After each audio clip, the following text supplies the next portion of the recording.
Next up for us, we get into afternoon action. 4:05 p.m. Eastern, Indianapolis Colts 3-5, 2-1 on the road to the Carolina Panthers, 1-6, 1-2 at home, Bank of America Stadium, Charlotte, North Carolina, 70 Fahrenheit, sunny, 6 miles per hour. Let's get into the line history here for this one.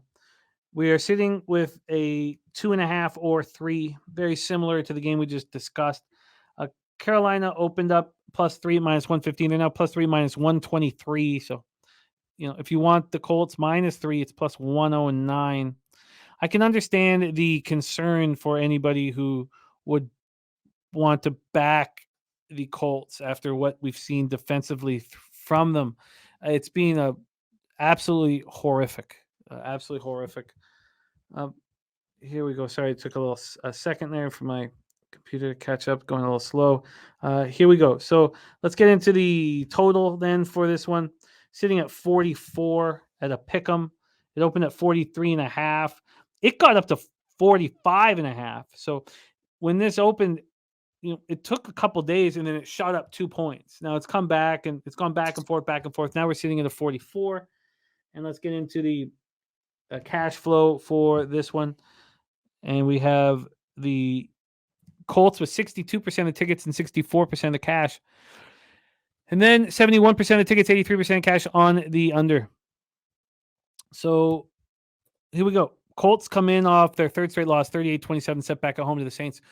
What has happened to this defense? I mean, there's pieces of this defense that I like. When Shaq Leonard and Kwity Paye missed the game and they had a really bad showing, then they came back and their defense was even worse.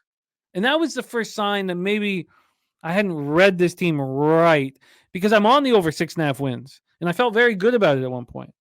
They've allowed 77 points over the last 2 games. They let the Saints put up 511 yards of offense. No pressure on Carr at all. 1 sack, hit him twice. And the Saints are 20th in the league in third down conversions. They went 6 of 12. They're 26th in the league in the red zone, but they went 3 of 4 against the Colts. Colts offense is playing pretty well. Minshew 23 of 41 for 213 yards, 2 touchdowns, 1 pick. Now he's been a turnover machine. He only turned it over once. Didn't fumble the ball last week. Josh Downs led receivers with 7 catches for 72 yards. Jonathan Taylor ran 12 times for 95 yards. Zach Moss, who was sick, ran 11 times for 66 yards and a touchdown. Zach Moss started the week second in the NFL in rushing. And he missed the season opener. That's what Zach Moss has done this year. Now you have Jonathan Taylor too. Why are they so bad? What the hell is wrong with their defense? Now they're dealing with a bunch of injuries, but it still does not explain what's happened here. Right tackle Braden Smith's out. Cornerback Juju Brent's rookie out. Kylan Granson's in concussion protocol, but they have a deep tight end pool. Defensive end Eric Johnson the second with an ankle injury, and defensive tackle Grover Stewart is suspended. Also, I mean, that's not, it doesn't. Panthers coming off their first win of the season, 15-13 at home over the Texans. Sorry, just shot up there. The win kept Carolina from matching its worst start in franchise history back in 1998. They only put up 224 yards of offense, but it was enough, and Bryce Young delivered, his first game-winning drive of his career. They snapped a 56-game losing streak of games they trailed at any point in the fourth quarter. It's crazy. He finished 22 of 31 for 235 yards and a touchdown. He still isn't getting protected. He was sacked 6 times. Thielen caught 8 passes for 72 yards. They're so lucky they have Thielen out there. I mean, what a safety net for a young quarterback. Mingo caught 4 passes for 62 yards. But the Panthers could get nothing on the ground. Hubbard finished with 15 carries for 28 yards. 15 carries for 28 yards. Defense was strong throughout, but here's a similar situation that we just saw last 2 games with the Colts. They had allowed 84 points in their previous 2 games, but they came out of their bye. They looked much stronger. Texans only put up 229 yards, 2 sacks, 3 quarterback hits for the Panthers. They kept Stroud off balance. Now, the Texans were 2-2 in the red zone. Panthers' red zone defense is abysmal. They allow touchdowns 76.9% of the time. And their third down defense is so strong. It's strange. 8th in the league, allowing conversions 35.4% of the time. They lose outside linebacker Justin Houston with a hamstring injury. It's not clear how long he's be out for. But when we talk about the Colts defense falling apart, I can't explain it with injuries. You can explain the Panthers. They lose Shaq Thompson for the year. He's their captain. They lose J.C. Horn, their great cornerback, who's out indefinitely. Jeremy Chin, was defensive rookie of the year a couple years back. He's been out indefinitely. Gross Metos is out indefinitely. Linebacker. Safety Von Bell, day-to-day with a quad injury. So you can explain that. But I can't explain the Colts. I don't know what the hell's going on over there. I don't know how in the world anybody would want them as a 3-point favorite on the road.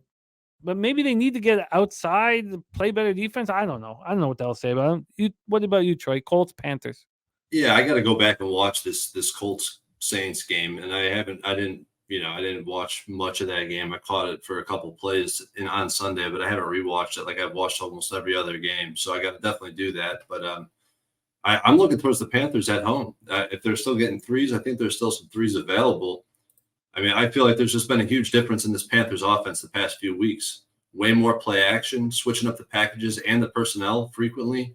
They motion guys on every single play, and they weren't doing that on nearly every play, and they weren't doing that at all before the offensive coordinator change.